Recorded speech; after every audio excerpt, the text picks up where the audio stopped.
Hi, IMC students. Welcome to another workshop by the academic learning team here. This one's on time management and exam planning. So basically how to manage your time in the lead up to your exams to make the most of your available study time and how to use that to study smarter and not harder. My name is Maya. I'm the English Language Support Officer here, and my role is to support students with academic writing and academic skills that they might need throughout their tertiary studies. If you are here in person, I'd encourage you to introduce yourself and get to know the community a bit better, but if not, take this as a reminder that next time you see someone new at IMC, say hello. So when we run workshops at IMC, we're looking to do a practical learning session. So when you come to an in-person or online workshop, you get the opportunity to work with others as well as the team to be able to develop a new skill. In this case, we're working with a template that we've made at IMC that helps you plan your time in order to ensure that you can fit all the preparation you need to do for your subjects into the time you have available. So I'd like you to scan this code and download the template, please. Then with that, what we're going to do is we're going to go through the different assessment types. If you're here synchronously, you would brainstorm with other students how you could prepare for these assessment types, but in this case I'm going to get you to do this alone. Then we're going to go through and we're going to write down these different types of preparation, and we're going to fit it into the schedule, and then we'll talk briefly about the Pomodoro technique, which you can use to prepare. If you're watching this workshop in preparation for the Term 3 2024 / we just started 2025 exams, these will be your timetables. If not, go onto the IMC Moodle page, and under announcements you'll find your relevant exam timetable. Okay, so let's open up the template that you've downloaded, and I'm going to get you to fill out this table for each of your subjects. So what this does is it helps to contextualize how much effort you're going to put in for your preparation for this subject. So I'd like you to start by filling in these sections, so the subject name, the grade that you're currently sitting on, when your assessment is scheduled for, the assessment type, for example, essay, exam, report, and then how you feel about this assessment. Pause the video here and do that, and then once you're ready, I want you to then pause the video again and think about your ideal grade. So when we're setting an ideal grade, we want to be ambitious. We want to say the grade that we actually would really love to get, but we have to ensure that we're not setting unreasonable goals for ourselves, things that we just can't meet, because that makes us feel really down when we then keep not achieving what we're setting. So when you're setting your goals, I want you to think about SMART goal setting. There's a little bit here, and I'd like you to have a read through this diagram before you set these goals. So make sure that they're specific. So that's a number, not just a good grade, but you have to write, for example, 80. They're measurable. So that's kind of the same thing in this case. They're attainable. So if you're currently sitting on a 50 and you write 90, that's a big leap. Maybe think about aiming for 60 or 70. They're relevant. So this means that there's a reason why you want to get a 70. And they're timely. So in our case, a timely goal is one that's for this set of exams. Not overall, just this set. Cool. When we run this workshop synchronously, we got students into groups of either essays or exams, depending on which one they wanted to focus on, and generally which one they found a bit more difficult. And then we got them in groups to brainstorm all the different ways you could prepare for this sort of assessment. So for example, you could read over your notes, you could make a set of summary notes, you could do flashcards, you could do past papers, all the things that you can think of to prepare, and we got them to write down as many as possible in 10 minutes. Given that you're doing this alone at home by yourself, I'd like you to get a sheet of paper and write it all down. No answer is a bad answer, and I want you to get at least 15 different ways to prepare in a 5-minute period. So set your own timer, pause the video, and then come back once you're done. Okay, we're up to the next part of this template.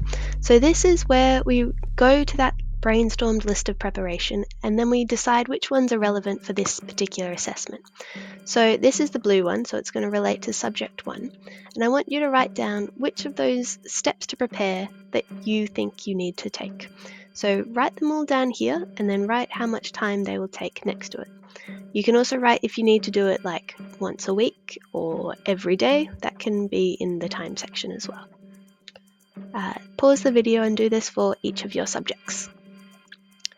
So for the final part of your exam preparation and planning, I need you to put these steps into your time management planner. So given that this was designed for Term 3 2024, there's only 3 weeks until exams. So there's only 3 weeks in this template, but you can make your own one on Word. It's a very simple table if you have more than 3 weeks to prepare. So what I'd like you to do is, for example, if you have written reread summary notes, I want you to choose which day you're going to do it and then write it in the box. Then, given that this is the blue one, I want you to come across here and highlight it in blue so that you can see which tasks you're doing for which subjects.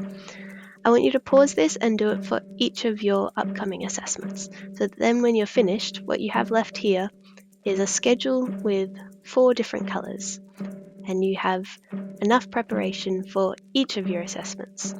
I also want you to write in your exam due dates in a big black or big red pen, really clear so that you can see when they're happening. So that will be sometime in the exam week, and if you have 4 subjects, you'll have 4 assessments due in that time. Okay, pause the video and come back once you're done. While students were signing up for this workshop, we asked them any questions that they might have that they'd like us to address. And we didn't get that many, but what we did get was how to manage your time during an exam and what the structure of an exam might be. So while those are really important, they're not things that we're actually covering in this workshop. So in order to address that, we've made a few handouts that you can download if you scan this QR code. I'll go through them with you in a second. So when you scan this QR code, what you'll get is a handout with 4 different flyers on it. So we've made these specially because these are questions that we often get, and they summarize information that we've given in different workshops, but they're not what we are actually covering in this workshop. In case they're useful for you, I'm just going to quickly go through what's up here. So you have exam strategies, and it's broken down into the different parts of how to approach an exam. So this is while you're in an exam is the idea. Most important part for you is probably looking at this time management in exams, where you work out how many minutes to spend on each question by dividing the number of minutes by the number of marks on the exam. For example, a 2-hour exam with 60 points means 120 minutes divided by 60 points equals 2 minutes per point. So if you have a 6-point question, you'd spend 6 times 2 minutes on that question, equals 12 minutes. You can also use this prioritization list to decide which task to do first, and this is developed based on the general amount of points given throughout an exam. This is really useful and I recommend using it. Next, we're talking about when we're looking at a question, how do we know what it's asking and how can we use the wording of the question to answer it properly? So here you can have a look at the 3 types of information we generally find in a question, and then if you scan this QR code you'll get to a few activities which can help get you familiar with how to answer different sorts of questions, because we have 3 main types of questions. We have key information and we have scope. When we don't know, we often either leave it blank or we make a guess. But you can use different strategies to ensure that when you do guess, which is the better way to do it because at least then you have a chance of getting it right, then you're more likely to get the correct answer. So have a read through here if you're interested in that. And when you get to a short answer question, as in one that you have to write a little paragraph for, have a read of this. This will give you a bit of a guideline on what the lecturer is generally looking for. If instead you're writing an essay, have a look at this flyer. We have a breakdown of the structure of an essay in a really simple and easy to understand way, plus then some other factors that might affect how you're lecturer is going to mark your essay. And then here we have some study tips. So this is just 10 little ideas that you could try while you're studying for your exams this time. A really useful way to manage your time while you're studying for your exams is to use the Pomodoro technique. So this is a scientific technique used to utilize the way that you pay attention in order to ensure the most productivity in the shortest amount of time. So have a watch of this video if you're interested in that. And as a basic summary of that video, the idea is that you set a timer, and you can download the app called Pomodoro that has this timer inbuilt, where you have 25 minutes of study and then you have 5 minutes of break, and then you repeat until your study session is over. So what this does is it ensures that you're able to gather information and then retain the information without losing focus along the way. So this brings us to the end of the little workshop. If you have any questions that come from this, or you'd like some personal support in building your timetable in a way that's efficient and effective for your study, you're welcome to book in a time to chat with either me or with uni.